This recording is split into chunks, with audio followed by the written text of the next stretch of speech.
OMG, time flies pretty fast. Mom told me no one's everlasting. 5, 4, 3, step out of the nest. Let's first start straight away. I don't wanna waste my time complaining. Hello everybody! Today we are going to have a cozy winter study day, and let's see, I'm gonna use this. Every time I go out, I think having a skincare routine is really important. That's what we're gonna do. I'm gonna show you some of my skincare routine. I saw in a Hailey Bieber video that she used this. What she did was first, her makeup artist put it under her eyes like this, placing it on eye patches under, just to lock in the moisture. So I'm a big under eye person, so I love like products that take care of the under eye, like eye masks and stuff like that. Ah, they're so pretty. Oh, pretty good. Okay, I just have those under my eyes. I'm going to show you my favorite moisturizer. This is the Skin Fix moisturizer. So moisturizing.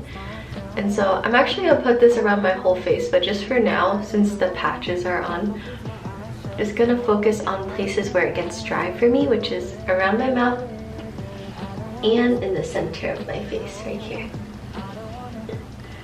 After a bit, I'm just gonna take off the patches like that. Very hydrated and nice. The final thing I like to do is I like to put on sunscreen. This is the round, I believe it's the Round Lab sunscreen, and it's the tone up kind. So it comes out pink, and I'm just going to put it on my face like this. So even when it's a cloudy day, a sunny day, I always like to put on sunscreen because sunscreen is very important. So this has always been my favorite blush ever. It's the Cloud Paint by Glossier, and my favorite, I was gonna say my favorite flavors, but my favorite colors are always Beam. Love Beam, Haze, and Storm.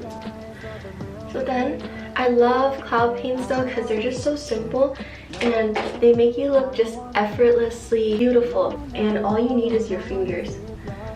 So very blendable formula.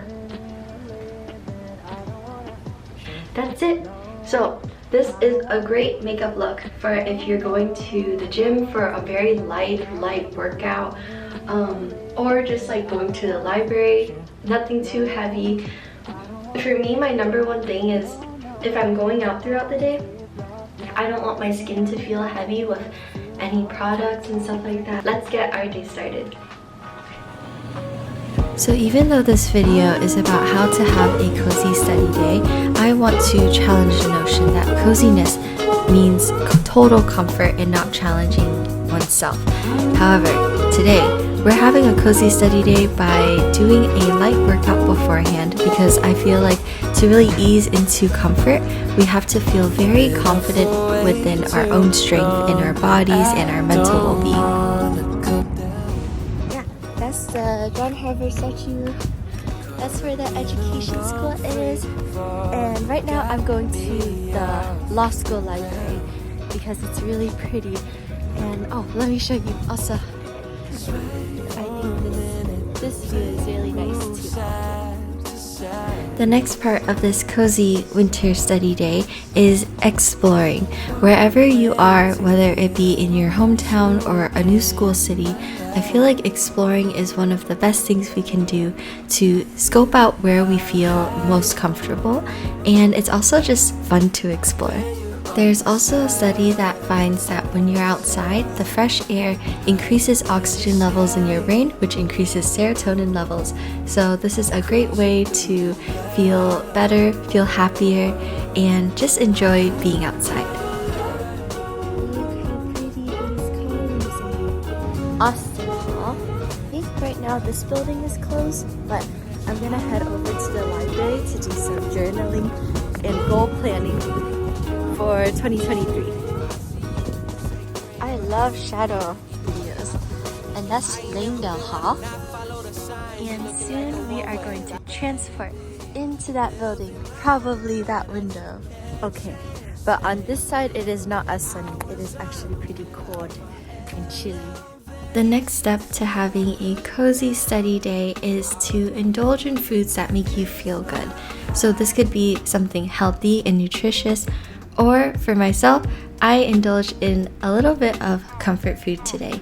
Mac and cheese is my ultimate favorite comfort food. And did you know that comfort food actually triggers the release of dopamine? So it's a chemical that makes you have a positive feeling. And for myself, mac and cheese is always associated with agency, being able to make it when I was little, like ever since I was little, or it also helps me associate it with other positive memories in my childhood, like being able to eat it, and basically I love mac and cheese. But I also started packing some like relishes and mayo, just to stock up, just in case I ever need it. I then found a cozy corner to eat my lunch, and I find that being present in the moment while you're eating is a really nice way to feel comfortable and cozy throughout the day. Right now, I have headphones on just to sort of cancel out the noise, but I'm also people watching and just eating and enjoying the food.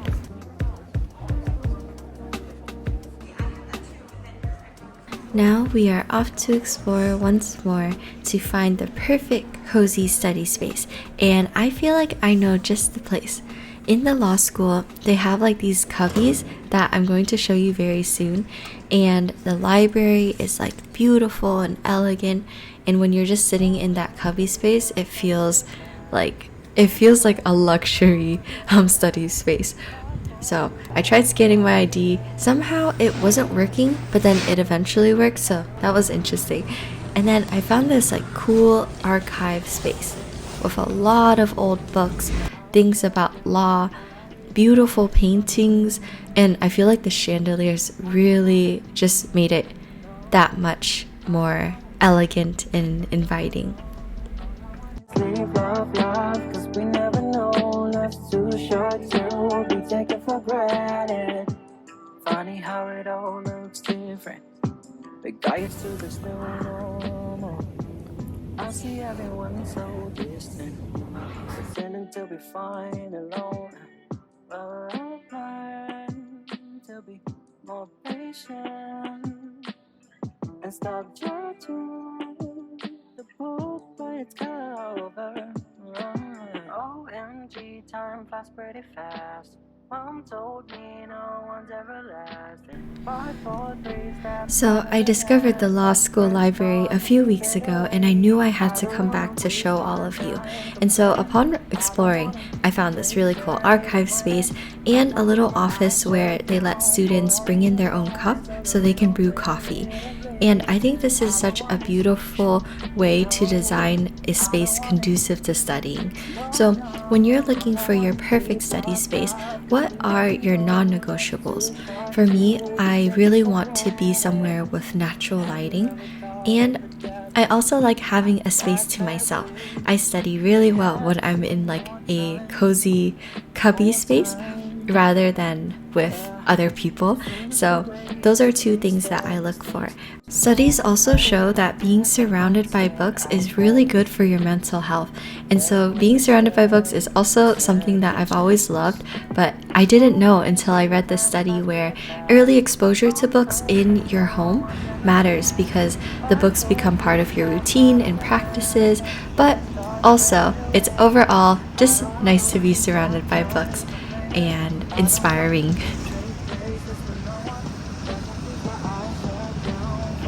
Hello friends, so I'm contemplating where I want to get coffee today and sit down and study, and I'm choosing between either a modern high-rise type of vibe, a traditional academia library type of vibe, or a classroom setting, which is at Hugsy. So I'm actually thinking of doing the Smith Center right now, which is the modern vibe. then I took a detour for lunch because, or did I have lunch? Oh yes, I did already. I had a small lunch and then I got hungry again, and so I learned that it's really important to listen to your body and what it needs. Like if you're thirsty, drink water. If you're hungry, go ahead and find something like nutritious and healthy and just good to eat. And so this is one of my favorite Indian food places, and I always get the vegetarian combo. I love sag paneer, so yes, I'm enjoying this so much. Afterwards, I stopped by the Harvard bookstore, and bookstores are the ultimate cozy thing to add to any study day. My favorite hobbies is going into a bookstore, taking a book off the shelf that catches my eye, and just flipping to a page and reading some lines from it. This makes me feel so inspired, but also comforted that there are so many worlds and stories and words that surround us. And it's so nice also seeing just the art on the covers. And I think I picked up this habit because my mom used to take my brother and I to the libraries and Barnes and Nobles, and this is what we would do. So it also makes me feel like I'm returning to an activity I loved in my childhood. Now we are scoping out another study space, which is the Smith Center. This one is a place where a lot of students study, and for good reason. You could just see how many different seating options there are, and there's natural light coming in from those big giant windows. And now I am starting to journal, and journaling is one of the coziest habits that I have incorporated into my life because it helps us to look at our thoughts rather than be overwhelmed by them. And it's also a great way to manage stress, be creative. I love drawing in my journal and just writing about my feelings. And I think it's really important as you balance out your academic studies to also remember to study yourself. And I hope that these cozy study tips are helpful to you, and that you can also go out there and have a cozy study day yourself as well. Remember to explore, stay curious, look for the beautiful little things in life, and always listen to your body. But overall, I hope you have a wonderful rest of your day, and thank you so much for watching. See you in the next video. From me now, if I turn it up, can you hear the sound?